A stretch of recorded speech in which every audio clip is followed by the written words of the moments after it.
વડોદરામાં ચોમાસું માથે છે ત્યારે જ વરસાદી પાણીના નિકાલ માટે હાથ ધરાયેલા સ્ટોમ વોટર ડ્રેનેજ પ્રોજેક્ટમાં વિવાદ ઊભો થયો। સ્થાનિક ધારાસભ્યએ ખામીયુક્ત ડિઝાઇન બદલ જવાબદારો સામે કાર્યવાહીની માંગ કરી છે। ત્યારે કયા વિસ્તારની છે આ સમસ્યા અને શું છે સમગ્ર મામલો, ચાલો જોઈએ।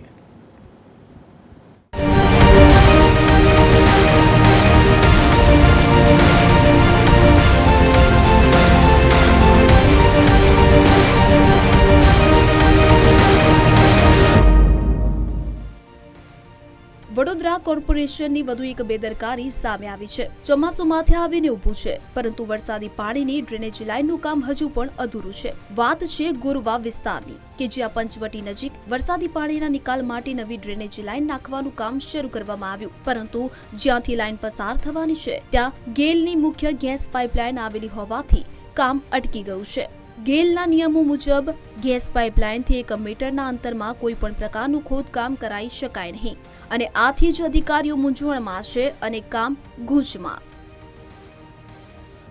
કે બંને કામો જે છે એની અંદર એકમાં ગેલનું કન્સ્ટ્રક્શનમાં એસએસએન કેનાલનું કન્સ્ટ્રક્શન આવે છે, એટલે સાહેબ સાથે પણ એ બાબતમાં એવી ચર્ચા કરી છે કે એના કોઈ અલ્ટરનેટિવ્સ હોય ટેકનિકલી એ પાસામાં આપણે અલ્ટરનેટિવમાં કામ કરીને આનું જે લેવલ છે જળવાય એની ચિંતા કરી એવી ધારાસભ્ય સાહેબની ચિંતા છે એ એમને વ્યક્ત કરી છે અને 100% આમાં એમની ચિંતા જે છે એ ચિંતા ન થાય અને પ્રોપર પાણી નીકળી જાય અને વિસ્તારના લોકોને તકલીફ ના પડે એ દિશામાં કામ કરીએ છીએ।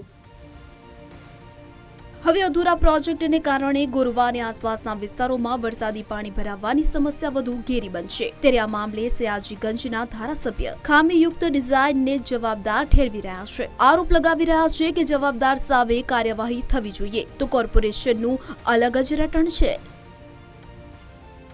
બોક્સ કલ્વર્ટ બનાવવામાં આવે એ દિશાની અંદર અમે સૂચન કર્યું છે। ટેકનિકલી એમના અધિકારીઓએ આ વિષયમાં હા પણ પાડી છે અને અમે માગણી કરી છે કે જે કન્સલ્ટન્ટે આ ખોટું કામ કરાવવાનો પ્રયત્ન કર્યો છે એને તાત્કાલિક ધોરણે આની કન્સલ્ટન્સીમાંથી દૂર કરીને અને જો એની ગંભીર બેદરકારી જણાય, ગંભીર બેદરકારી જો કોર્પોરેશનના ધ્યાનમાં આવે છે તો એની પર આગળની કાર્યવાહી કરવી જોઈએ। પંચવટી ફ્લોમાં આપણે હાલ જે પંચવટી ઊભા છે ત્યાં જૂના 600 ડાયાના 2 પાઇપ હતા, સેલ્ટિંગના લીધે ચોકઅપ થઈ ગયેલા અને જામ હતા। એને પાઇપનો ફ્લો એટલે પાસ નહોતો થતો, એટલે તરફથી વોર્ડ તરફથી રિક્વેસ્ટ હતી કે તમે મોટા ડાયાના પાઇપ નાખી આપો। એ મુજબ આપણે 1200 ડાયાના 2 પાઇપ ડબલ ડ્રોનું પાઇપ આપણે કરી રહ્યા છીએ। એની અપસ્ટ્રીમથી માંડીને આપણે હાલ જે ઊભા છીએ ગેલની લાઇન જે આવી છે ડિટેક્ટ થઈ છે ત્યાં સુધી 40 મીટરની પાઇપો આપણે લે કરી દીધી છે। એનાથી આગળ આપણે 10 મીટરનું કામ બાકી છે।